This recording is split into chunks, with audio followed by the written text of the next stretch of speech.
ಶ್ರೋತೃಗಳೀಗ ನಮ್ಮ ಜೊತೆ ಇದ್ದಾರೆ ಸುರೇಶ್ ಬಲ್ನಾಡು. ಮುಖ್ಯವಾಗಿ ಅವರು ಕೃಷಿಯಲ್ಲಿ ಯಾಂತ್ರೀಕರಣ, ಅಗ್ರಿ ಟೂರಿಸಂ ಇದನ್ನೆಲ್ಲ ಪ್ರೋತ್ಸಾಹ ಕೊಡುವಂಥವರು.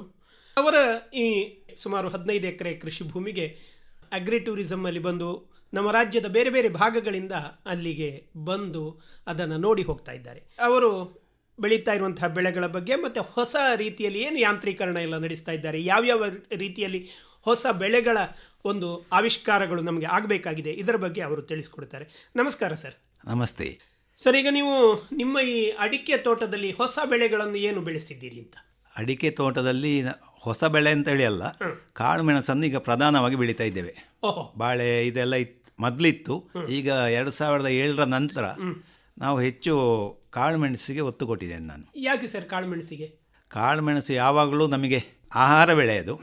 ಆಮೇಲೆ ಅದರಲ್ಲಿ ನಮಗೆ ಹೆಚ್ಚು ಫಲ ಬರುವ ಹಾಗೆ, ರೋಗ ಬಾರದಾಗೆಲ್ಲ ಪ್ರಯತ್ನ ಮಾಡ್ತಾ ಮಾಡ್ತಾ ನಾನು ಅದರಲ್ಲಿ ಸ್ವಲ್ಪ ಈಗ ಪಳಗಿದ್ದೇನೆ. ಸರಿ, ನೀವು ಬೆಳೆಸ್ತಾ ಇರುವಂತಹ ತಳಿ ಯಾವುದದು? ನಾವು ಪಣಿಯೂರು 1 ಅಂತೇಳಿ 1980ರ ದಶಕದಲ್ಲಿ ನಮ್ಮ ಹತ್ರ ಇತ್ತು. ಅದಾಕಿತ್ತು ಆವಾಗೆಲ್ಲ. ಆಮೇಲೆ ಕೊಕ್ಕೆಲ್ಲ ಮಾಡಿದ್ದೆ ನಾನು. ಮತ್ತು ಕೊಕ್ಕದ್ದು ಏನೋ ಸ್ವಲ್ಪ ಸಮಸ್ಯೆ ಅಂತ ಕಂಡಿದ್ದು ನಮಗೆ. ಯಾಂತ್ರೀಕರಣ ಮಾಡುವಾಗ ನಮಗೆ ಕೊಕ್ಕ ಸ್ವಲ್ಪ ಸಮಸ್ಯೆ ಬರುವ ಇದಿತ್ತು. ಅದು ಏನು ಸಮಸ್ಯೆಗಳು ಕೊಡುತ್ತಾ? ಸಮಸ್ಯೆ ಅಂತ ಹೇಳಿದರೆ ನಾವೀಗ ದೋಟಿಯಲ್ಲಿ ಸ್ಪ್ರೇ ಕೊಡೋದು, ಕಾರ್ಬನ್ ಫೈಬರ್ ದೋಟಿ, ಆಮೇಲೆ ಅಡಿಕೆ ತೆಗೆಯುವುದು ಅದರಲ್ಲಿ, ಮತ್ತು ತೋಟದ ಒಳಗೆಲ್ಲ ರೋಡ್ ಹೋಗುವ ವ್ಯವಸ್ಥೆಯನ್ನು ಮಾಡಿದ್ದೇವೆ ಈಗ. ಅಂದರೆ ನಮ್ಮ ಏನು ಅಡಿಕೆ ಎಲ್ಲ ಸಿಗ್ತದೆ, ಕಾಳುಮೆಣಸು ಸಿಗ್ತದೆ, ಎಲ್ಲ ವೆಹಿಕಲ್ ಮುಖಾಂತರ ನಮ್ಮಲ್ಲಿಗೆ ಬರುವಂಥದ್ದು. ಈಗ ನಾವು ತೋಟಕ್ಕೆ ಏನು ಇನ್ಪುಟ್ ಮಾಡ್ತೇವೆ, ಫರ್ಟಿಲೈಸರ್ ಇರ್ಬೋದು, ಸಾವಯವ ಗೊಬ್ಬರ ಇರ್ಬೋದು, ಎಲ್ಲವೂ ಈಗ ಈ ವ್ಯವಸ್ಥೆಗಳೆಲ್ಲ ರೋಡೆಲ್ಲ ಆದ ಕಾರಣ ಸ್ವಲ್ಪ ಅಂತಲ್ಲ, ತುಂಬ ಸುಲಭ ಆಗಿದೆ. ಈಗ ಇದಕ್ಕೆ ಈ ಕೊಕ್ಕೋ ತೊಂದರೆ ಆಗ್ತದೆ ಅಂತ ಹೇಳುವಂಥದ್ದು ಅಲ್ಲ, ಕೊಕ್ಕದ ತೊಂದರೆ ಅಂತ ಹೇಳಿ ಅಲ್ಲ, ಅದರಲ್ಲಿ 2 ವಿಧ ಇದೆ. ನೀವು ಕೊಕ್ಕ ಹಾಕಿದರೆ ಕಾಳು ಮೆಣಸಷ್ಟು ಬರೋದಿಲ್ಲ. ಅಂದರೆ ಆ ಕೊಕ್ಕದ ಲೆವೆಲ್ವರೆಗೆ ಅದು 2 ಒಂದಕ್ಕೊಂದು ಮ್ಯಾಚ್ ಆಗೋದಿಲ್ಲ. ಕೊಕ್ಕ ಬೆಳೆ ಒಳ್ಳೆಯದೇ, ನಮ್ಮ ಹತ್ರ ತುಂಬ ಇತ್ತು. ಅದರ ಒಟ್ಟಿಗೆ ನಾನು ಸ್ವಲ್ಪ ನಮ್ಮ ಏನು ಕೊಕ್ಕ ಇದ್ದ ತೋಟ, ಹಳೆ ತೋಟ ಎಲ್ಲ ಆಗಿತ್ತು, ಅಡಿಕೆ ಮರಸ ಎಲ್ಲ ಕಡಿದು ತೆಗೆದು, ಸಾಧಾರಣ ಒಂದು 2000 ಮರವನ್ನು ನಾನು ಒಂದು 4 ವರ್ಷ ಹಿಂದೆ ಕಡಿದು ತೆಗೆಯುವಾಗ ಎಲ್ಲ ತೆಗೆದು ಬಿಟ್ಟೆ, ರೋಡು ಮಾಡಿದೆ. ಆಮೇಲೆ ಅಲ್ಲಿ ಎತ್ತರ ತಗ್ಗಿದ್ದ ಜಾಗವನ್ನೆಲ್ಲ ಕರೆಕ್ಟ್ ಮಾಡಿ ಎಲ್ಲ ಸಿಸ್ಟಮ್ಯಾಟಿಕ್ ಆಗಿ 9 ಫೀಟ್ 9 ಪೇಟಿಗೆ ಅಡಿಕೆ ಸಸಿ ಹಾಕಿ ಈಗ 4 ವರ್ಷ ಆಯಿತು. ಈಗ ನಮಗಿಂದ ತುಂಬ ಸಣ್ಣ ಸಸಿಗಳಿರುವಾಗ ಕೃಷಿ ಮಾಡಲಿಕ್ಕೆ ಸುಲಭ ಆಗ್ತದೆ. ಈಗ ಮಧ್ಯೆ ರೋಡ್ ಮಾಡಬೇಕಿದ್ರೆ ಈ ಮೊದಲಿಗಿಂತ ನಾವು ಹೆಚ್ಚು ಆ ಸಸಿಗಳ ನಡುವೆ ಅಂತರ ಕೊಡಬೇಕಾಗ್ತದ? ಅಂಥದ್ದೇನಿಲ್ಲ. 9 ಫೀಟಿನ ಒಳಗೂ ವೆಹಿಕಲ್ ಅಂದರೆ ಒಮಿನಿ ಎಲ್ಲ ಹೋಗ್ತದೆ. ಆದರೆ ನಾವು ಮಾತ್ರ ಈಗ ನಮಗೆ ಒಮಿನಿ ಮಾತ್ರ ಹೋದರೆ ಸಾಲದು ಅಂತ ಒಂದು ರೋಡಿಗೆ ನಾವು 11-12 ಫೀಟ್ ಇಟ್ಟಿದೆ. ಏನಾದರೆ ಯಾವುದೇ ವೆಹಿಕಲ್ ಹೋಗುತ್ತೆ, ಸ್ಕೂಟರಿಂದ ಹಿಡಿದು ದೊಡ್ಡ ಲಾರಿಯವರೆಗೂ ನಮ್ಮ ತೋಟದಲ್ಲಿ ಹೋಗುತ್ತೆ.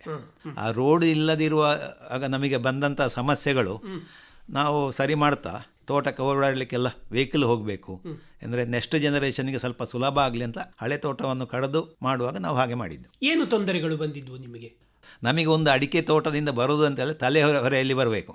ಅದಕ್ಕೆ ಈಗ ಲೇಬರ್ಸ್ ಕಡಿಮೆ ಇರ್ಬೋದು, ಲೇಬರ್ ಇದ್ದಾಗಲೂ ಆ ಒಂದು ಏನು ಕಷ್ಟ ಅಂದರೆ ತಲೆ ಹೊರೆಯಲ್ಲಿ ಬರೋದಂದರೆ ಲೇಬರ್ಸ್ಗಳಿಗೆ ಸಮೇತ ನಮಗೆ ನೋಡುವ ಕಷ್ಟ. ಅಂದರೆ ನಮ್ಮದು ಲೆವೆಲ್ ತೋಟ ಅಲ್ಲ, ಎತ್ತರ ತಕ್ಕು, ಅಂದರೆ ತುಂಬ ಕಷ್ಟ ಇತ್ತು ಎಲ್ಲ ವಿಷಯದಲ್ಲಿ.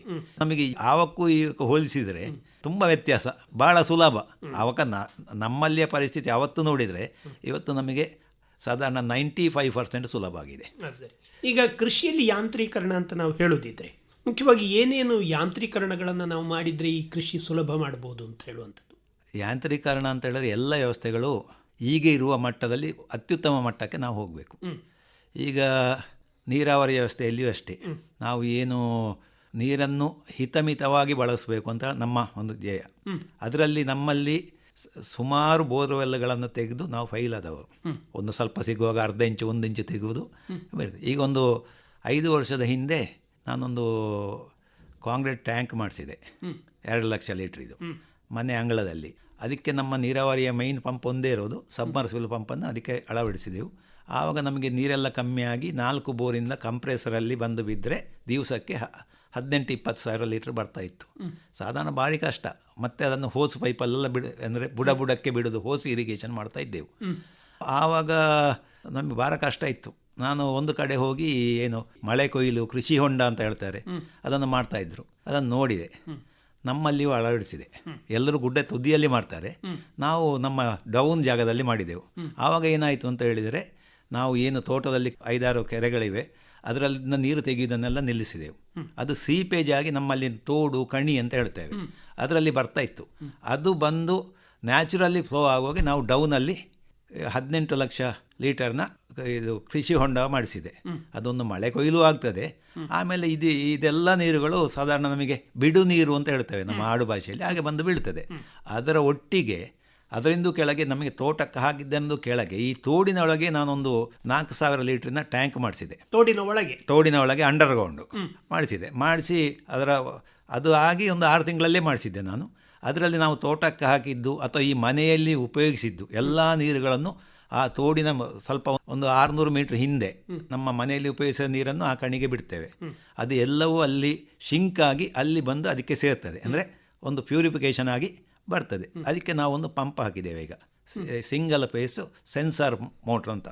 ಅದರಲ್ಲಿ 4,000 ಲೀಟ್ರ್ ಒಂದು ವಾಟರ್ ಲೆವೆಲ್ ಬರುವಾಗ ಅದು ಪಂಪ್ ಆಗಿ ನಮ್ಮ ಮೈನು 18 ಲಕ್ಷ ಲೀಟ್ರ್ನ ನೀರಿಗೆ ಟ್ಯಾಂಕಿಗೆ ಬೀಳ್ತದೆ. ಆಟೋಮೆಟಿಕ್ ಅದು ಆಟೋಮೆಟಿಕ್ ಅಂದರೆ ಅದು ವಾಟರ್ ಲೆವೆಲ್ ಕೆಳಗೆ ಹೋದಾಗ ನಿಲ್ತದೆ.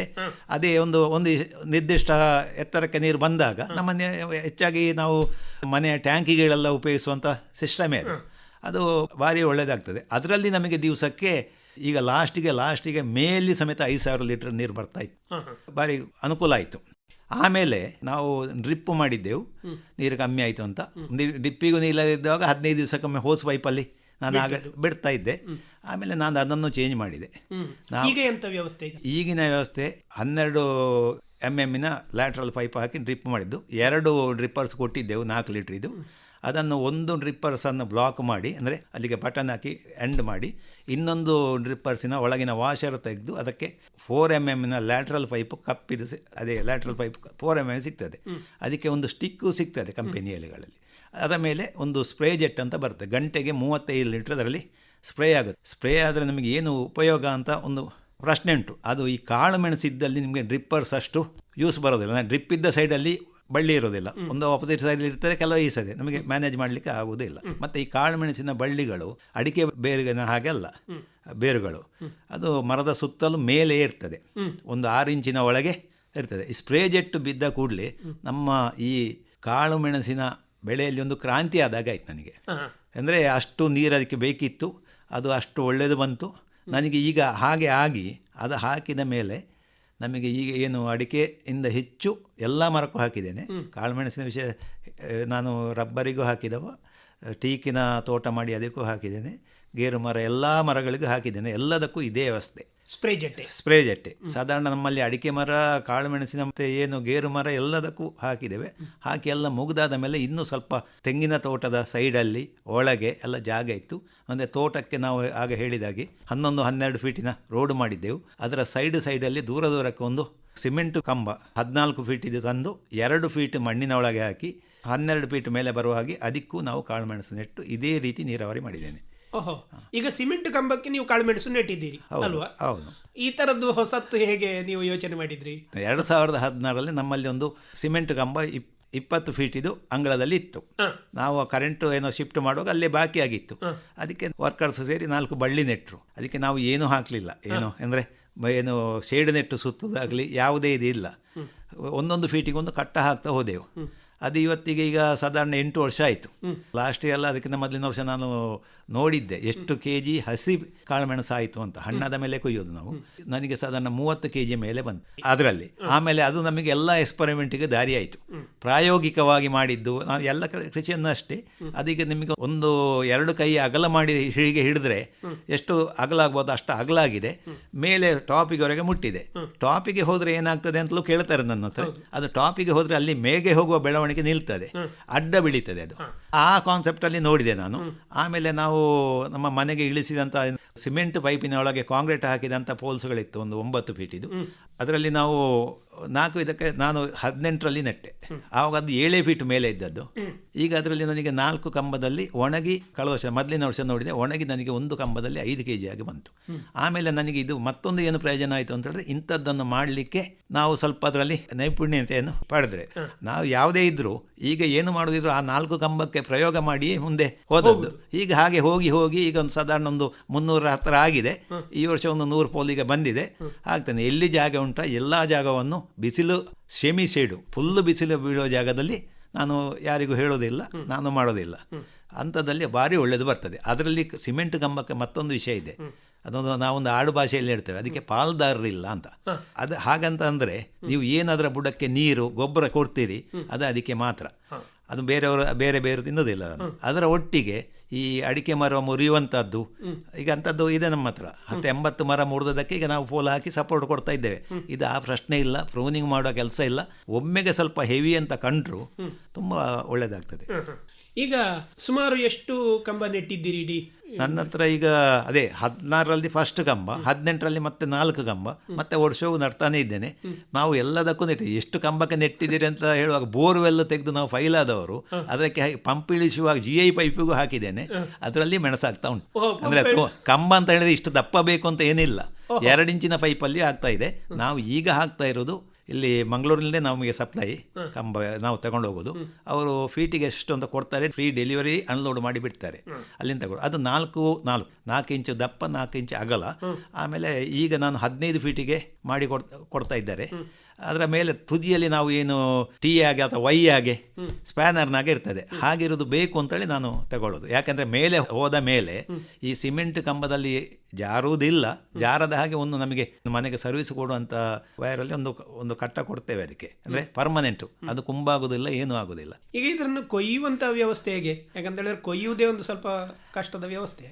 ನಮ್ಮಲ್ಲಿ ಈಗ ಕೊಯ್ಯುವುದೇನು, ನಮಗೆ ಬೆಳೆಸುವುದು ತುಂಬ ಕಷ್ಟ.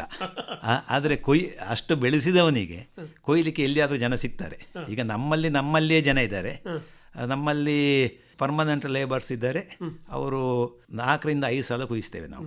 ಅಂದರೆ ಒಂದು ಗರೆಯಲ್ಲಿ ಒಂದಾದರೂ ಕೆಂಪಾಗಬೇಕು ಅಂಥದ್ದನ್ನು ಕೊಯ್ಲಿಕ್ಕೆ ಶುರು ಮಾಡ್ತೇವೆ. ಮತ್ತು ಒಳ್ಳೆ ಹಣ್ಣಾದ ಮೇಲೆ ಕೊಯ್ಯೋದು. ಹಾಗೆ 4-5 ಸಲ ಕೊಯ್ತೇವೆ. ಚೆನ್ನಾಗಿ ಕೊಯ್ತಾರೆ. ನಮ್ಮ ಸಂಬಂಧ ಒಳ್ಳೆಯದುಂಟು, ಕೆಲಸದವರು ಮತ್ತು ಲೇಬರ್ಸ್ ನಮ್ಮ ಸಂಬಂಧ ಒಳ್ಳೆಯದು ಬೇಕು, ನಾವು ಮೇಂಟೈನ್ ಮಾಡಬೇಕು. ಹಾಗಿದ್ರೆ ಆಗ್ತದೆ. ಜನ ಸಿಗೋದಿಲ್ಲ ಅಂತ ನನಗೂ ಇತ್ತು ಮೊದಲು, ಆದರೆ ನಮ್ಮ ಆ ಒಂದು ಹೊಂದಾಣಿಕೆ, ನಮ್ಮವರೇ ಕೊಯ್ದರೆ ಮತ್ತೊಂದು ಪ್ರಯೋಜನ ಇದೆ. ಅಂದರೆ ಅವರೇ ನಾಟಿ ಮಾಡಿದವರು ಅವರೇ, ಹಗ್ಗ ಕಟ್ಟಿದವರು ಅವರೇ, ಅದಕ್ಕೆ ನೀರಿನ ವ್ಯವಸ್ಥೆಗೆ ಮಾಡಿದವರು ಅವರೇ. ಅದರಲ್ಲಿ ಬರುವಾಗ ಅವರಿಗೆ ನಾವು KG ಲೆಕ್ಕಲ್ಲಿ ಕೊಡುವ ಕಾರಣ ಅವರಿಗೆ ಒಳ್ಳೆ ಸಂಬಳ ಸಿಗ್ತದೆ. ಅವರು ಕೊಯ್ಯುವಾಗಲೂ ಜಾಗೃತೆಯಲ್ಲಿ ಕೊಯ್ತಾರೆ.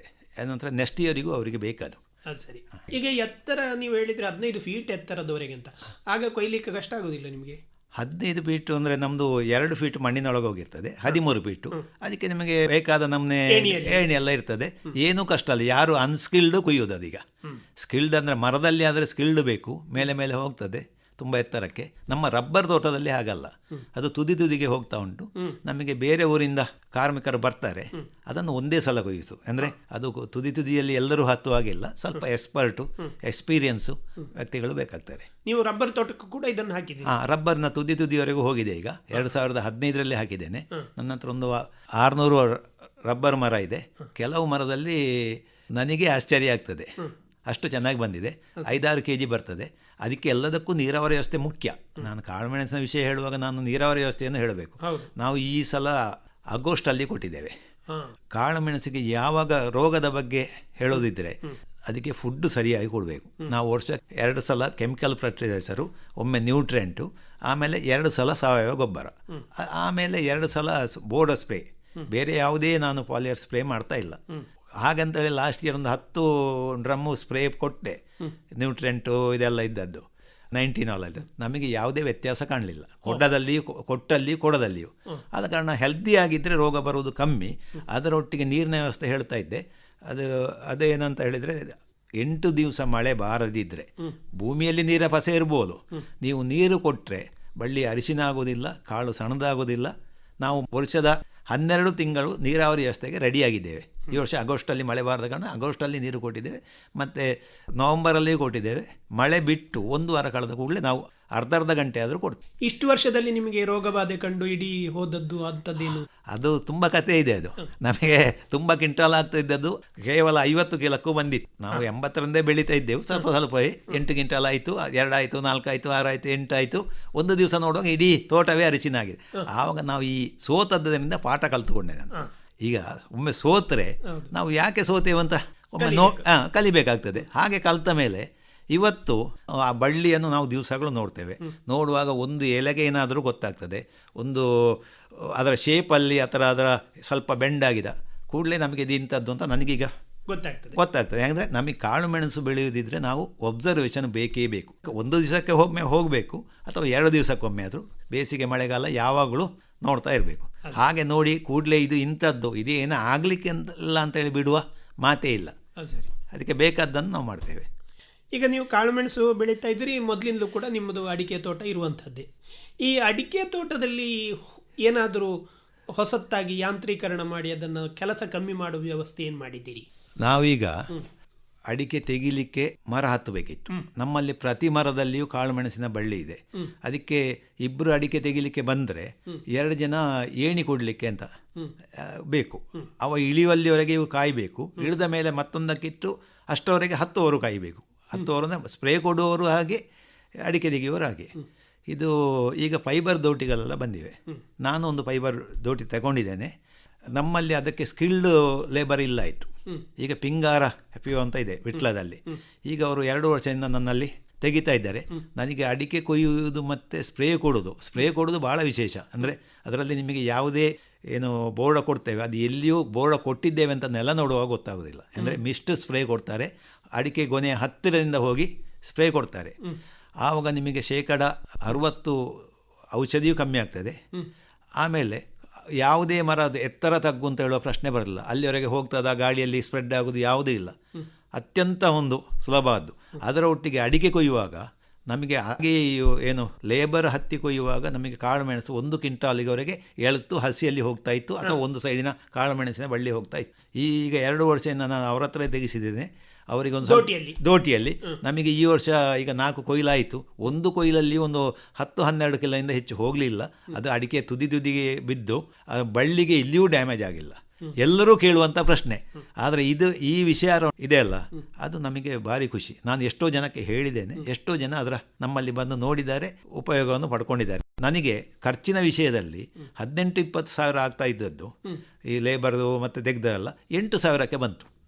ನನ್ನ ಈ ಕೃಷಿ ಜೀವನದಲ್ಲಿ ಅಡಿಕೆ ತೆಗೆಯುವುದು, ಸ್ಪ್ರೇ ಕೊಡುವುದು ಸುಲಭ ಅಂತದ್ದು ಈ ಫೈಬರ್ ದೋಟಿ ಬಂದ ಮೇಲೆ. ಸರಿ. ಆಮೇಲೆ ನಾವು ತೋಟಕ್ಕೆಲ್ಲ ವೆಹಿಕಲ್ ಹೋಗೋ ವ್ಯವಸ್ಥೆ ಮಾಡಿದ್ದೇವೆ. ಮತ್ತು ನಾವು ಈ ಕಾಳುಮೆಣಸಿಗೆಲ್ಲ ನಾವೇ ಸ್ಪ್ರೇ ಕೊಡೋದು, ನಮ್ಮ ಲೇಬರ್ಸೇ ನೆಲದಿಂದ. ಅದರ ವ್ಯವಸ್ಥೆಯನ್ನು ಹಾಗೆ ನಾವು ಸೆಂಟ್ರಲೈಸ್ ಮಾಡಿದ್ದೇವೆ. ಮನೆಯಿಂದಲೇ ಮೋಟ್ರ್ ಎಲ್ಲ ಇರೋದು ಮನೆಯಲ್ಲಿ, ಔಷಧಿ ತರಿಸೋದು ಮನೆಯಲ್ಲಿ. ಅಂದರೆ ನಮಗೆ ನೀರಾವರಿ ವ್ಯವಸ್ಥೆ ಎಲ್ಲದಕ್ಕೂ ಸುಲಭ ಆಗ್ತದೆ. ಅದು ಎಲ್ಲಿವರೆಗೆ ಹೋಗ್ತದೆ ಅಲ್ಲಿವರೆಗೆ ನಾವು 16 mm ಇದು ಪೈಪ್ ಇದು ಹಾಕಿದ್ದೇವೆ. ಅದರ ಮೇಲೆ ತುದಿಗೆ ಮತ್ತೆ 8 mm ಇದು ಹಾಕಿ ಬಿಡುವಂಥದ್ದು. ಅಲ್ಲಿ ಒಂದು ಮೊಬೈಲ್ ಕೊಡ್ತೇವೆ, ಇಲ್ಲಿ ಒಂದು ಮೊಬೈಲ್ ಇರ್ತದೆ. ಯಾಕಂದರೆ ಅಲ್ಲಿ ಅದು ಪವರ್ ಸಾಕಾ ಅಂತ ನೋಡಲಿಕ್ಕೆ ಅತ್ಯಂತ ಸುಲಭ. ನಿಮಗೆ ಈಗ ತೋಟಕ್ಕೆ ನಾವು ಮೊದಲು ಬಿದ್ದರೂ ಹಾಗೆ ಇತ್ತು, ಅವರು ಸಂಸ್ಥೆಯವರು ಬಂದರೆ ಅವ್ರದ್ದೇ ತರ್ತಾರೆ. ಆದರೆ ನಮ್ಮ ಮನೆಯಿಂದಲೇ ಮಾಡಿದರೆ ಅದು ಸಹ ತುಂಬ ಸುಲಭ. ಈ ಕೆಲವು ಕೃಷಿಯ ವಿಷಯಗಳನ್ನು ನಾವು ಈಗ ಹೊಸ ಇದಕ್ಕೆ ಹೋದರೆ ನಮಗೆ ಕೃಷಿ ಸ್ವಲ್ಪ ಸುಲಭ ಅಂತ ಆಗ್ತದೆ. ಹಾಗೆ ಔಷಧಿ ಬಿಡುವಂಥ ಇದಕ್ಕೆ ಬಿಡುವಂಥ ವ್ಯವಸ್ಥೆ ನೀವು ಮನೆಯಿಂದಲೇ ಮನೆಯಿಂದಲೇ ಅದು ತೋಟಕ್ಕೂ ಮಾಡಿದ್ದೆವು. ಆದರೆ ಈಗ ಸಂಸ್ಥೆಯವರು ಬಂದು ಬಿಡುವ ಕಾರಣ ಅವ್ರದ್ದೇ ವ್ಯವಸ್ಥೆ ಇದೆ. ಅವರು ಸಹ ನಮ್ಮ ಮನೆಯಲ್ಲಿಟ್ಟೇ ಬಿಡುದು.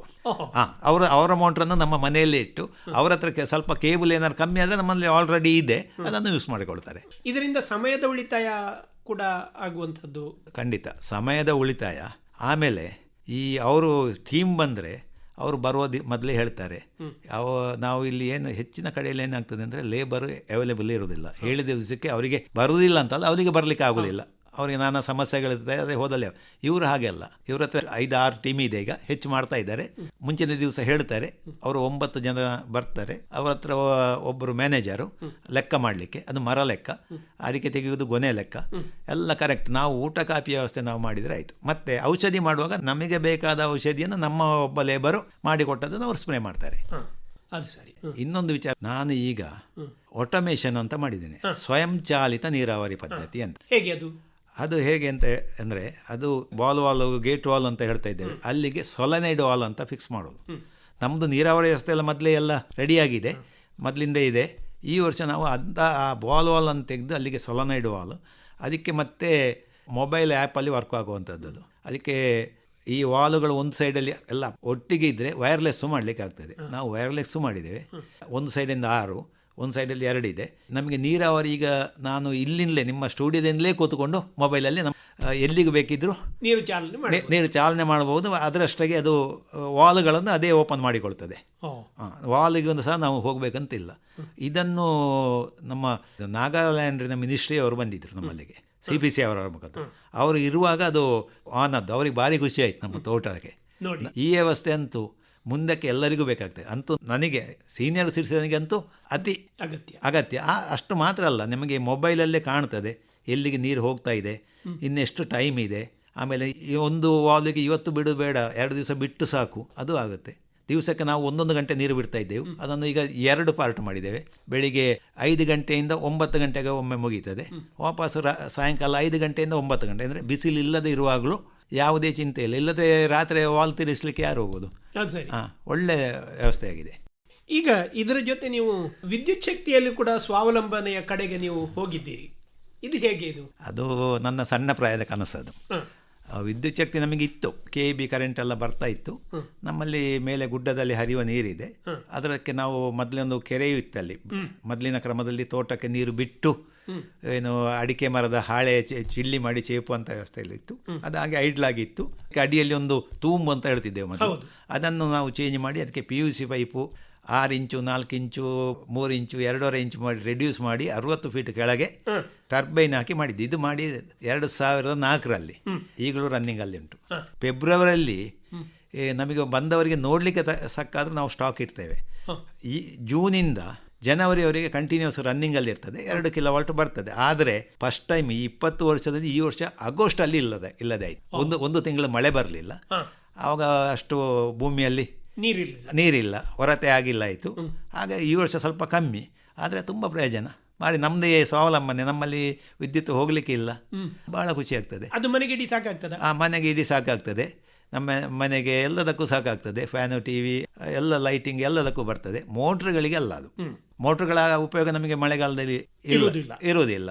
ಸೊ ಇದು ಮಳೆಗಾಲದಲ್ಲಿ ನಿಮಗೆ ಸ್ವಾವಲಂಬಿ. ಎಷ್ಟು ತಿಂಗಳ ಕಾಲ ಸುಮಾರು? ಅದು ಮಳೆಯನ್ನು ಅನುಸರಿಸಿ ಜೂನಲ್ಲಿ ಫಸ್ಟ್ ವೀಕಲ್ಲಿ ಮಳೆ ಬಂದರೆ 4 ಮಳೆಯಲ್ಲಿ ನೀರಾಗ್ತದೆ. ಮತ್ತೆ ನವೆಂಬರ್ ಅಂದರೆ ಸುಬ್ರಹ್ಮಣ್ಯ ಷಷ್ಠಿವರೆಗೆ ಮಳೆ ಬರುವುದು ಅಂತ ಮೊದಲಿತ್ತು ಒಂದು ನಮ್ಮ ಇದರಲ್ಲಿ. ಈಗ ಸ್ವಲ್ಪ ಚೇಂಜ್ ಆಗಿದೆ. ಮಳೆ ಬಿಟ್ಟು ಒಂದು 15 ದಿವಸಕ್ಕವರೆಗೆ ತೊಂದರೆ ಇಲ್ಲ. ಅದರಲ್ಲಿ ಇದು AC ಉತ್ಪತ್ತಿ ಆಗೋದು, ಬ್ಯಾಟ್ರಿಗೆ ಏನಿಲ್ಲ, ಡೈರೆಕ್ಟು ಆದ ಕಾರಣ ಅದು ರನ್ನಿಂಗಲ್ಲೇ ಇರ್ತದೆ. ಅದು ಬಿಸಿಗೆ ಏನೂ ಆಗೋದಿಲ್ಲ. ಆಮೇಲೆ ರನ್ನಿಂಗಲ್ಲಿ ಇದ್ದರೆ ನೀವು ಒಂದು ಬಲ್ಬು ಹಾಕದಿದ್ರೂ ಏನಾಗೋದಿಲ್ಲ. ಅಂದರೆ ಉರಿಸದಿದ್ದರೂ ಪ್ರೊಡಕ್ಷನ್ ಆದರೂ ಅದು ಐಡ್ಲಾಗಿ ಇರ್ತದೆ, ಅಷ್ಟೇ, ಸಮಸ್ಯೆ ಇಲ್ಲ. ಬ್ಯಾಟ್ರಿಗೆ ಚಾರ್ಜ್ ಮಾಡುವಂಥ ವ್ಯವಸ್ಥೆ ಏನು ಅಗತ್ಯ ಇಲ್ಲ. ಇದಕ್ಕೆ ಎಷ್ಟು ಖರ್ಚಾಗಿದೆ ನಿಮಗೆ? ಇದು ಆವಾಗ ನಾವು ಸುಮಾರು ಟ್ರಯಲನ್ನು 1 ಲಕ್ಷದ ಒಳಗೆ ಖರ್ಚಾಗಿದೆ ಆವಾಗ. ಆದರೆ ಅದು ನಮಗೊಂದು ಭಾಳ ಖುಷಿ ಕೊಡ್ತದೆ ನಮಗೆ. ಆಮೇಲೆ ಅದು ತುಂಬ ಪ್ರಚಾರಕ್ಕೆ ಬಂತು, ನಮ್ಮವರಲ್ಲಿ ಒಂದು ಕರೆಂಟ್ ಇದು ಮಾಡಿದ್ದಾರೆ ಅಂತ. ಹಾಗೆ ನನಗೆ ನನ್ನನ್ನು ಹೆಚ್ಚಿನ ಜನರು ಆ ಕಾಲದಲ್ಲಿ ಗುರುತಿಸಿದ್ದು ಅದಕ್ಕಿಂತಾಗಿ. ಇಲ್ಲಿ ಬಲ್ನಾಡಲ್ಲಿ ಕರೆಂಟ್ ಆಗಿದೆ, ಬಲ್ನಾಡು ಸುರೇಶನಲ್ಲಿ ಕರೆಂಟ್ ಆಗಿದೆ ಅಂತ ಬಂದಿದ್ದಾರೆ, ನಿಮ್ಮ ಎಲ್ಲರೂ ಬಂದಿದ್ದಾರೆ. ಹಾಗಾಗಿ ಅದು ಒಂದು ವಿಶೇಷತೆ ಅಲ್ವಾ? ನೀವು ಈ ಥರ ಸೋಲಾರ್ ಏನಾದರೂ ಮಾಡಲಿಕ್ಕೆ ಪ್ರಯತ್ನ ಪಡಲಿಲ್ವಾ? ಅಂಥದ್ದೇನಾದರೂ ಸೋಲಾರಿನದಷ್ಟು ಇದು ಮಳೆಗಾಲದಲ್ಲಿ ಇದೆ, ಬೇಸಿಗೆಯಲ್ಲಿ KB ಕರೆಂಟ್ ಇದೆ. ಈಗ ನಮಗೆ ಏನು, ನಾನು ಆಗ ಹೇಳಿದೆ, ಕೆಳಗೆ 18 ಲಕ್ಷ ಲೀಟರ್ನ ಟ್ಯಾಂಕ್ ಮಾಡಿದ್ದೇನೆ ಅಂತ, ಮೇಲೆ 2 ಲಕ್ಷ ಲೀಟರ್ನ ಕಾಂಕ್ರೀಟ್ ಟ್ಯಾಂಕ್ ಇದೆ. ನಮ್ಮ ನೀರಾವರಿ ವ್ಯವಸ್ಥೆ ಎಲ್ಲ ನಡೆಯುವುದು ಮೇಲಿನ ಕಾಂಕ್ರೀಟಿಂದ. ಅಲ್ಲಿ ನಾವು ಸಬ್ಮರ್ಸಿಬಲ್ ಪಂಪ್ ಹಾಕಿದ್ದೇವೆ 7.5 HP. ಇಡೀ 15 ಎಕರೆಗೆ ಒಂದೇ ಮೋಟ್ರ್ ಇರೋದು ನನ್ನ ಹತ್ರ. ಅದನ್ನು ಅಲ್ಲಿಯೇ ನಾವು ಏನು ನೀರಾವರಿ ವ್ಯವಸ್ಥೆಗೆ ಅದರಿಂದ ನಡೆದು ಅಲ್ಲೇ ಫಿಲ್ಟ್ರು, ಆಮೇಲೆ disc filter, sand filter, disc filter ಎಲ್ಲ ಇರೋದಲ್ಲಿ.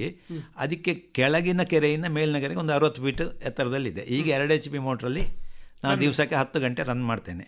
ಅದಕ್ಕೆ ನಮಗೆ ಏನು ಅದು ಫ್ರೀ ಫ್ಲೋ ಅಂದರೆ ಓಪನ್ ಡೆಲಿವರಿ ಅದು. ಅದಕ್ಕೆ ವಿದ್ಯುತ್ ಶಕ್ತಿ ಹಾಕಬೇಕಂತ ಇದ್ದೇನೆ, ಮಾತುಕತೆಯಲ್ಲಿ ಇದೆ, ನೋಡಬೇಕು ಇನ್ನು ಸದ್ಯವೇ. ಅದು ನನ್ನ ಇದರಲ್ಲಿ ಇದೆ, ಐಡಿಯಾ ಇದೆ, ಕನಸಿದೆ, ಆಗುತ್ತೆ. ನಮ್ಮ ಕನಸು ಕಟ್ಟಿದ್ದು ಹೆಚ್ಚಿದು ಆಗಿದೆ, ಎಷ್ಟೊರೆಗೆ ಇದು ಆಗುತ್ತೆ. ಇದ್ರ ಜೊತೆ ನೀವೊಂದು ಈ ಹೊಸ ಒಂದು ಕಾನ್ಸೆಪ್ಟ್, ಹೊಸ ಒಂದು ಯೋಚನೆಗಳನ್ನು ಕೂಡ ಮಾಡಿದ್ದೀರಿ, ಆಗ್ರೋ ಟೂರಿಸಮ್ ಅಂತ. ಇತ್ತೀಚೆಗೆ ಸ್ವಲ್ಪ ಇದು ಬರ್ತಾ ಇದೆ, ಇದನ್ನು ನೀವು ಮಾಡ್ತಾ ಇದ್ದೀರಿ. ಈ ಆಗ್ರೋ ಟೂರಿಸಮ್ ಏನಿದು? ನಾವು ಆಗ್ರೋ ಟೂರಿಸಮ್ ಅಂತೇಳಿ ನಾನು ಮಾಡಿದ್ದಲ್ಲ, ಆದರೆ ನಮ್ಮಲ್ಲಿಗೆ ಸಾವಿರಾರು ಜನ ಬರ್ತಾರೆ. ಮತ್ತೇನಾಯಿತು ಅಂತ ಹೇಳಿದರೆ, ನನಗೆ ಇದು ಡೈಲಿ ಬಂದರೆ ನಮ್ಮ ಕೆಲಸದ ಒತ್ತಡದಲ್ಲಿ ಎಲ್ಲ ತೋರಿಸಲಿಕ್ಕೆ ಆಗೋದಿಲ್ಲ. ಹಾಗೆ ನಾನು ತಿಂಗಳಿಗೆ ಒಂದು ಸಲ ಅಂತ ಮಾಡಿದೆ. ಇದು ಈ ವರ್ಷದ ಕತೆ ಇದು. ಆವಾಗ ತಿಂಗಳು ಬರ್ತಾಯಿದ್ರು. ಹಾಗೆ ಬಂದವರಲ್ಲಿ ಯಾರು ನಮ್ಮ ಹಸಿರು ಆರ್ಗ್ಯಾನಿಕ್ ಸಂಸ್ಥೆಯ ಭೂತನಗಾಡು ಅರವಿಂದ್ ಸರ್ ಅಂತ ಇದ್ದಾರೆ. ಅವರಿಗೆ ಗೊತ್ತಾಯಿತು. ಆಮೇಲೆ ನನ್ನ ಈ ಕೃಷಿ ವಿಚಾರ ಎಲ್ಲ ಬಾಯಿಂದ ಬಾಯಿಗೆ ಎಲ್ಲ ಅಲ್ಲಿಯವರೆಗೂ ಗೊತ್ತಿತ್ತು. ಅವರು ನಮ್ಮಲ್ಲಿಗೆ ಬರೋದು ಅಂತ ಕೇಳಿದರು. ಅವ್ರದ್ದು ಭಾಳ ವಿಶೇಷ. ಅವರ ಅದೇ ರೀತಿ ನೋಡಿ, ಅಲ್ಲಿಯ ಅವರೊಂದು ನಂಬರ್ ಕೊಡ್ತಾರೆ, ರಿಜಿಸ್ಟ್ರೇಷನ್ ಮಾಡಿಸಿಕೊಡ್ತಾರೆ, ನಮ್ಮಲ್ಲಿಗೆ ಬರ್ತಾರೆ. ಅವು ಬಂದವರು ಬರುವಾಗಲೇ ಹೇಳ್ತಾರೆ, ಇಲ್ಲ ಇವರಲ್ಲಿ ಇಂಥದ್ದೆಲ್ಲ ಇದೆ ಅಂತ ಹೇಳಿ ವಿಡಿಯೋ ಮಾಡಿ ಕ್ಲಿಪ್ಪಿಂಗ್ಸ್ ಎಲ್ಲ ಹಾಕ್ತಾರೆ. ಅವರು ರಿಜಿಸ್ಟ್ರೇಷನ್ ಮಾಡಿ ಅವರೊಟ್ಟಿಗೆ ಬಂದು ನಮ್ಮಲ್ಲಿ ಎಲ್ಲ ನೋಡಿಕೊಂಡು ಊಟ ತಿಂಡಿ ಕಾಫಿ ವ್ಯವಸ್ಥೆ ಎಲ್ಲ ಅವರೇ ಮಾಡ್ತಾರೆ. ಅದರ ಒಟ್ಟಿಗೆ ಬರೋರು ಯಾರು ಅಂತ, ಬರೋವರು ಅತ್ಯಂತ ಕೃಷಿಯಲ್ಲಿ ನುರಿತವರು, ಇನ್ನೊಂದಕ್ಕೆ ನೋಡಬೇಕು ಅಂತ ಇದ್ದವರು, ಆಮೇಲೆ ಯುವಕರು. ನಮ್ಮಲ್ಲಿಗೆ ಕಾಳುಮೆಣಸಲ್ಲಿ ರಾಷ್ಟ್ರೀಯ ಅಂತಾರಾಷ್ಟ್ರೀಯ ಮಟ್ಟದ ಪ್ರಶಸ್ತಿ ಪಡೆದವರು ಬಂದಿದ್ದಾರೆ. ಅದರೊಟ್ಟಿಗೆ 450 ಎಕರೆ 300 ಎಕರೆ, ನನ್ನ 15 ಎಕರೆ ಜಾಗ ನೋಡಲಿಕ್ಕೆ ಇವರು ಬರ್ತಾರೆ ಅಂತ ಹೇಳುವಾಗ ನನಗೆ ಸ್ವಲ್ಪ ಹೆದರಿಕೆ ಇತ್ತು. ಏನು ಅವರಿಗೆ ನಮ್ಮಲ್ಲಿ ಏನು ಕಂಡಿತ್ತು ಅಂತ. ಅವರು ಭಾಳ ಖುಷಿಪಟ್ಟರು. ತುಂಬ ಜನ ಬಂದಿದ್ದಾರೆ. ಮತ್ತೊಂದು ಏನಾಯಿತು, ಅದರೊಟ್ಟಿಗೆ ಅಗ್ರಿ ಟೂರಿಸಮ್ ಆದರೆ ಕೃಷಿಕರ ಒಳಗೆ ಒಂದು ಮ್ಯೂಚುವಲ್, ಅಲ್ಲಿ ಏನಾಗ್ತದೆ ಇಲ್ಲಿ ಏನಾಗ್ತದೆ ಕೃಷಿಯಲ್ಲಿ ಸಂವಹನಕ್ಕೆ ಒಳ್ಳೆ ದಾರಿ. ಇದು ನಿಜವಾಗಿ ಆಗಬೇಕಾದ್ದು. ಈಗ ನನ್ನನ್ನು ಸೇರಿಸಿ ಹೇಳುದು, ನಮಗೆ ನಮ್ಮ ಊರು ನಮ್ಮ ಜಾಗದಲ್ಲಿ ಆಗೋದು ಮಾತ್ರ ಗೊತ್ತು, ಬೇಕಿದ್ರೆ ಪಕ್ಕದ ಮನೆಯದು ಗೊತ್ತಿರೋದಿಲ್ಲ. ಇಂಥ ಒಂದು ವ್ಯವಸ್ಥೆ ಆದರೆ ಕೃಷಿ ತುಂಬ ಡೆವಲಪ್ ಆಗ್ತದೆ ಖಂಡಿತವಾಗಿ. ಈಗ ಅವರು ಹೇಗೆ ಬರುವಂಥದ್ದು ನಿಮ್ಮಲ್ಲೆಲ್ಲ ವ್ಯವಸ್ಥೆ? ಅವರು ನೋಡಿ, ನಮ್ಮಲ್ಲಿಗೆ ಅವರಲ್ಲಿ ಕಂಡಕ್ಟ್ ಮಾಡಿದ್ದು, ನಂಬರ್ ಕೊಟ್ಟದ್ದು, ಮೈಸೂರಿಂದ ಬಂದಿದ್ದಾರೆ, ಶಿವಮೊಗ್ಗದಿಂದ ಬಂದಿದ್ದಾರೆ, ಹಾಸನ, ಆಮೇಲೆ ಮೂಡಿಗೆರೆ, ಚಿಕ್ಕಮಗಳೂರು, ಬಾಳೆಹೊನ್ನೂರು, ಆಮೇಲೆ ಬಾಳುಪೇಟೆ, ಸಕಲೇಶ್ಪುರ, ಈ ಕಡೆಯಿಂದ ವಿರಾಜಪೇಟೆ, ಆಮೇಲೆ ಮಡಿಕೇರಿ, ತುಂಬ ಕಡೆಯಿಂದ ಬಂದಿದ್ದಾರೆ. 150 ಜನ ಮೇಲೆ ಬಂದಿದ್ದಾರೆ. ಅವರೆಲ್ಲ ಎಸ್ಟೇಟ್ ಓನರ್ಸ್. ಅವರು ಒಬ್ಬರ ಒಟ್ಟಿಗೆ ಬರೋದಿಲ್ಲ, ಬೇರೆ ಬೇರೆಯಿಂದ ಅವ್ರದ್ದೇ ಆದ ವೆಹಿಕಲಲ್ಲಿ ಅವ್ರದ್ದೇ ಇರ್ತದೆ, ಬರ್ತಾರೆ. ಬರುವವ್ರನ್ನ ಮತ್ತೆ ಅವರ ಫ್ರೆಂಡ್ಸ್ಗಳು ಯಾರೋ ಒಂದು 4 ಜನ ಒಟ್ಟಿಗೆ ಬರ್ತಾರೆ. ಹಾಗೆ ಬರ್ತಾರೆ ಅವರು ಏನು ಮಾಡ್ತಾರೆ ಅಂತ ಹೇಳಿದ್ರೆ, ಅವರ ಟೀಮು ಮೊದಲೇ ಬಂದು ನಾವು ಎಲ್ಲಿಂದ ಹೇಳ್ತೇವೆ ಅಲ್ಲಿಂದ ಫುಡ್ಡು, ಆಮೇಲೆ ಶಾಮಿಯಾನ ವ್ಯವಸ್ಥೆ, ನೀರಿನ ವ್ಯವಸ್ಥೆ ಪ್ರತಿಯೊಂದು ಮಾಡ್ತಾರೆ. ಆಗ ನಮಗೇನಾಗ್ತದೆ, ಮನೆಯವನಿಗೆ ಅವರಿಗೆ ತೋರಿಸಲಿಕ್ಕೆ ಬೇಕಾದಷ್ಟು ಸಮಯ ಸಿಗ್ತದೆ. ಇಲ್ಲದ್ರೆ ನಮಗೆ ಬಂದವರನ್ನು ಏನು ಅವರ ಊಟೋಪಚಾರದ ವ್ಯವಸ್ಥೆಯಲ್ಲಿ ಟೈಮ್ ಆಗ್ತದೆ. ಆ ಟೆನ್ಷನ್ ಯಾವುದೇ ಇಲ್ಲ. ಆಮೇಲೆ ಬರುವಾಗ ಅವರೊಟ್ಟಿಗೆ ಹಾಗೆ ಡಾಕ್ಟರ್ ವೇಣುಗೋಪಾಲ್ ಸರ್ ಅಂತ ಎಲ್ಲರಿಗೂ ಗೊತ್ತು, ಕಾಳುಮೆಣಸು ಬೆಳೆಯುವವರಿಗೆ ಎಲ್ಲರಿಗೂ ಗೊತ್ತು. ಅವರನ್ನು ಕಾಳುಮೆಣಸು, ಅವರು ಸಾವಿರಾರು ಎಸ್ಟೇಟ್ಗಳಲ್ಲಿ ಕಾಳುಮೆಣಸಿನ ಇದರ ಬಗ್ಗೆ ಗೈಡೆನ್ಸ್ ಕೊಡ್ತಾರೆ. ಅವರು ಅಪ್ಪಂಗಳದಲ್ಲಿ ಡೈರೆಕ್ಟರ್ ಆಗಿ ನಿವೃತ್ತಿಯಾದವರು, 75 ವರ್ಷದವರು ನಮ್ಮಲ್ಲಿ ಬಂದಿದ್ದಾರೆ. ನನಗೆ ಭಾಳ ಮುಜುಗರ ಆಯಿತು. ಅವ್ರದ್ದೊಂದು ಬುಕ್ ಇದೆ, ಅದನ್ನು ನಾನು ಯಾವಾಗಲೂ ಓದ್ತಾ ಇದ್ದೆ. ಅಂಥ ವ್ಯಕ್ತಿ ನಮ್ಮಲ್ಲಿ ಬಂದರು ಅಂತ ಹೇಳುವಾಗ ಭಾಳ ಖುಷಿ ಆಯ್ತು ನನಗೆ. ಅವರಿಗೂ ಹಾಗೆ ನಮ್ಮಲ್ಲಿ ಒಂದು ಸಲ ಬಂದು ನೋಡಲಿಕ್ಕೆ ಬಂದರು. ಆಮೇಲೆ ಎಗ್ರೋ ಟೂರಿಸಮ್ನವರೊಟ್ಟಿಗೆ ಬಂದರು. ಎಗ್ರೋ ಟೂರಿಸಮ್ ಬರುವಾಗ ಏನು ಮಾಡ್ತಾರೆ ಅಂದರೆ, ಅವರ ಒಟ್ಟಿಗೆ ಕೆಲವು ಬರ್ತಾರೆ, ಏನು ಸೋಲಾರ್ ಪ್ಯಾನಲ್ ಹಾಕುವವರು, ಇಂಥವ್ರನ್ನೆಲ್ಲ ಬರ್ತಾರೆ ಅವರೊಟ್ಟಿಗೆ. ಅದು ನಮ್ಮಲ್ಲಿ ಪ್ರಾತ್ಯಕ್ಷತೆ ಮಾಡ್ತಾರೆ. ಅಗ್ರೋ ಟೂರಿಸಮ್ ಇನ್ನೂ ಜಾಸ್ತಿ ಆಗಬೇಕು. ಭಾಳ ಒಳ್ಳೆ ಕಾನ್ಸೆಪ್ಟ್ ಅದು. ಅವರು ನಿಮ್ಮಲ್ಲಿಗೆ ತಿಂಗಳ ಯಾವ ದಿವಸ ಬರುವುದು ಅಂತ ಏನಾದರೂ ನಿಗದಿ ಅಂತ ಉಂಟಾ? ಏನಾದರೂ ಅಲ್ಲ, ಅವರು ಹಾಗೆ ಮಾಡ್ತಲ್ಲ. ಇವರು ಹೇಗೆ ಅಂತೇಳಿ ಪ್ರತಿ ತಿಂಗಳು ಒಂದೊಂದು ಕಡೆಗೆ ಹೋಗ್ತಾರೆ. ಇದು ತಿಂಗಳಿಗೆ ಒಂದು ಸಲ. ಈ ಲಾಸ್ಟ್ ನಮ್ಮಲ್ಲಿಗೆ ಬಂದದ್ದು 22ನೇ ಇದೆ ತೋಟ ಅಂತೆ ನಮ್ಮದು ಒದ್ದು. ನೀವು ಚಿಕ್ಕದಾದರೂ ನಿಮ್ಮಂಥ ವ್ಯವಸ್ಥೆ ಎಲ್ಲಿಯೂ ಇಲ್ಲ ಅಂತ. ನಮಗೆ ಅದು ಭಾರಿ ಅಂದರೆ, ನಾವು ಮಾಡಿದ್ದನ್ನು ಒಬ್ಬರು ಬೆನ್ನು ತಟ್ಟಿದ್ರೆ ಏನು ಖುಷಿ ಆಗ್ತದೆ. ಅಂಥ ವಿಜ್ಞಾನಿಗಳು ಎಲ್ಲ ಬಂದಿದ್ದಾರೆ, ಖುಷಿ ಆಯ್ತು ನಮಗೆ. ಅವರು ಇನ್ನೂ ಮಾಡ್ತಾ ಇದ್ದಾರೆ. ಈ ತಿಂಗಳು ಬೇರೆ ಕಡೆ ಇದೆ, ಅಲ್ಲಿಗೆ ನಮ್ಮನ್ನು ಕರೆದಿದ್ದಾರೆ. ಒಳ್ಳೆ ಕಾನ್ಸೆಪ್ಟ್ ಅದು. ಹಾಂ, ಸರಿ. ಈ ಥರದ ಒಂದು ಅಗ್ರೋ ಟೂರಿಸಮ್ ಮಾಡೋದ್ರಿಂದಾಗಿ ಜನರಿಗೆ ಉಪಯೋಗ ಹೆಚ್ಚು ಆಗ್ಬೋದು ಅಂತ ನಿಮಗೆ ಅನಿಸೋದು ಅಲ್ವಾ? ಖಂಡಿತ. ಈಗ ಒಟ್ಟಾರೆಯಾಗಿ ಹೇಳುವುದಿದ್ರೆ, ನಮ್ಮ ದಕ್ಷಿಣ ಕನ್ನಡದಲ್ಲಿ ಮೊದಲಿನಲ್ಲೂ ಸಾಂಪ್ರದಾಯಿಕವಾಗಿ ಬಂದ ಭತ್ತ ಬಿಟ್ಟು ಅಡಿಕೆ ಆಯಿತು. ಈ ಅಡಿಕೆಯ ಮುಂದಿನ ಗತಿಯ ಇದನ್ನು ನೋಡಿದರೆ ಕೃಷಿಕರು ಸ್ವಾವಲಂಬಿಗಳಾಗಬೇಕಿದ್ರೆ ಏನು ಮಾಡಬೇಕು ಅಂತ ನಿಮಗೆ ಅನ್ನಿಸೋದು? ಕೃಷಿಕರು ಸ್ವಾವಲಂಬಿಗಳಾಗಬೇಕಿದ್ರೆ ಏನಿಲ್ಲ, ಒಂದೇ ವಿಷಯದಲ್ಲಿ ನಿಲ್ಲಬಾರ್ದು. ನಾವು ಅಡಿಕೆ ಮಾತ್ರ ಮಾಡಿದರೆ ಏನಾಗ್ತದೆ, ಎಲ್ಲರೂ ಅಡಿಕೆ ಮಾಡಿದರೆ ಬಾಕಿ ಉತ್ಪತ್ತಿಗಳು ಕಡಿಮೆ ಆಗ್ತದೆ. ಎಲ್ಲರೂ ನಾವು ಏನು ವಾಣಿಜ್ಯ ಬೆಲೆಯಲ್ಲಿ ಆರ್ಥಿಕವಾಗಿ ಹೆಚ್ಚು ಲಾಭದಾಯಕ ಅಂತ ಅಡಿಕೆ ಹೋಗ್ತಾ ಇದ್ದೇವೆ. ಅದರೊಟ್ಟಿಗೆ ನಾವು ಈಗ ಹೆಚ್ಚಿನವರು ಡ್ರ್ಯಾಗನ್ ಫ್ರೂಟ್ ಹಾಕಿದ್ದಾರೆ, ರಾಂಬುಟಾನ್ ಹಾಕಿದ್ದಾರೆ. ಆಮೇಲೆ ಕಾಳುಮೆಣಸಂತೂ ಹೈಯೆಸ್ಟ್. ಈಗ ನಮ್ಮಲ್ಲಿ ಬಂದವರೆಲ್ಲರೂ ಕಾಳುಮೆಣಸಿನ ಒಲವಿರುವವರೇ. ಯಾಕಂತ ಹೇಳಿದರೆ ಅದಕ್ಕೆ ಯಾವಾಗಲೂ ಅದೊಂದು ಫುಡ್ ಐಟಮ್, ಸ್ಪೈಸು. ಅದಕ್ಕೆ ಇಂದು ಇದಾಗೋದಿಲ್ಲ. ಅದರೊಟ್ಟಿಗೆ ಗದ್ದೆ ಬೇಸಾಯವೂ ಹಾಗೆ ಕೆಲವರು ಮಾಡ್ತಾ ಇದ್ದಾರೆ. ಇಲ್ಲಿ ಸೋಮಂತಡ್ಕ ಉಜಿರೆಯಿಂದ ಮುಂದೆ ಅವರು ಹೇಳಿದರು, ನಾನು ತೋಟ ಕಡ್ದು ಬಿಟ್ಟೆ. ಯಾಕೆ ಅಂತ ಕೇಳಿದೆ. ನನ್ನ ಮಗ ಈ ಅಕ್ಕಿ ಆಗುವುದೆಲ್ಲಿ ಅಂತ ಕೇಳಿದಂತೆ. ಸಣ್ಣ ಹುಡುಗ, ಎಷ್ಟೋ ಒಂದು 5-6 ಕ್ಲಾಸ್ ಇರ್ಬೋದು. ಅವರು ತೋಟ ಕಡ್ದಿದ್ದಾರೆ, ಕೊಳಕೆ ಗದ್ದೆಯಲ್ಲಿ ತೋಟ ಇಟ್ಟವರು. ಅವರು ಈಗ ತೋಟ ಕಡ್ದು ಗದ್ದೆ ಮಾಡ್ತಾರೆ. ಈಗ ಏನು ಅಂದರೆ ಮುಂದಿನ ಜನರೇಷನಿಗೆ ನಾವು ಈ ಗೊತ್ತಾಗಬೇಕು, ಮತ್ತು ನಾವು ತಿನ್ನುವ ಅಕ್ಕಿಯನ್ನು ನಾವೇ ಬೆಳಿಬೇಕು ಅಂತ ಹೇಳುವಂಥದ್ದೊಂದು ಇದು. ಅವರಿಗೆ ಎಷ್ಟೋ ಅಕ್ಕಿ ತಗೊಳ್ಳುವಷ್ಟು ಮಾಡುವಷ್ಟು ಎಲ್ಲ ಇದೆ, ಆದರೆ ನನ್ನದೇ ಆಗಬೇಕು, ನಮ್ಮಲ್ಲಿದೇ ಆಗಬೇಕು ಅಂತ ಹೇಳುವ ಒಂದು ಇದಿದೆ. ಅಂಥ ಮನಸ್ಥಿತಿ ತುಂಬ ಜನಕ್ಕೆ ಬಂದಿದೆ. ಈಗ ನಾನು ಸಹ ಮೊದಲು ಗದ್ದೆ ಮಾಡ್ತಾ ಇದ್ದೆ, ಅಂಗಳದಲ್ಲಿ ಗದ್ದೆ ಮಾಡ್ತಾ ಇದ್ದೆ. ಈಗ ಒಂದು 5-6 ವರ್ಷದಿಂದ ಇಲ್ಲ. ಬಾಸುಮತಿ ಹಾಕಿ ಅಂಗಳದಲ್ಲಿ ಒಂದು 20 ಸೆನ್ಸ್ ಜಾಗ, ಗದ್ದೆ ಮನೆ ಅಂಗಳದಲ್ಲಿ ಅಂತ ಒಂದು ಈ ವರ್ಷ ಪ್ರಯತ್ನ ಮಾಡ್ತೇನೆ. ಸರಿ. ಆದ್ದರಿಂದ ಎಲ್ಲರೂ ಕೂಡ ಈ ಥರದ ಬೆಳೆಗಳನ್ನು ಬೆಳೆಸಿದ್ರೆ ಒಂದು ಸಮಗ್ರ ಕೃಷಿ ಪದ್ಧತಿಯನ್ನು ಅಳವಡಿಸಬೇಕು. ಸುರೇಶ್ ಬಲ್ನಾಡ್ ಅವರೇ, ಯಾರಿಗಾದರೂ ಕೂಡ ಏನಾದರೂ ಕೂಡ ಈ ಮಾಹಿತಿ ಬೇಕಾದರೆ ನಿಮ್ಮ ಫೋನ್ ನಂಬರ್ ಹೇಳ್ಬೋದಾ? ಹೇಳ್ಬೋದು, ಆದರೆ ಫೋನ್ ಮಾಡಲಿ. ನಾನು ತೆಗಿಯದಿದ್ದರೆ ಮತ್ತೆ ನನಗೆ ಟೈಮ್ ಸಿಗುವಾಗ ನಾನು ರಿಪ್ಲೈ ಮಾಡ್ತೇನೆ. ನಿಮ್ಮ ಫೋನ್ ನಂಬರ್ ಹೇಳಿ. 9901146078 9901146078. ಒಳ್ಳೆಯದು ಸುರೇಶ್ ಬಲ್ನಾಡ್ ಅವರೇ. ಮುಖ್ಯವಾಗಿ ಈ ಕೃಷಿಯಲ್ಲಿ ಯಾಂತ್ರೀಕರಣ ಯಾವ ರೀತಿ ಮಾಡಬಹುದು, ಅದೇ ರೀತಿಯಲ್ಲಿ ಪರ್ಯಾಯ ಬೆಳೆಗಳನ್ನು ಕೂಡ ಜೊತೆಗೆ ಮಾಡಬೇಕಾದ ಅಗತ್ಯ ಏನು ಅನ್ನೋದರ ಮಾಹಿತಿಯನ್ನು ನೀಡಿದ್ದೀರಿ. ಧನ್ಯವಾದಗಳು. ನಮಸ್ಕಾರ. ನಮಸ್ತೆ.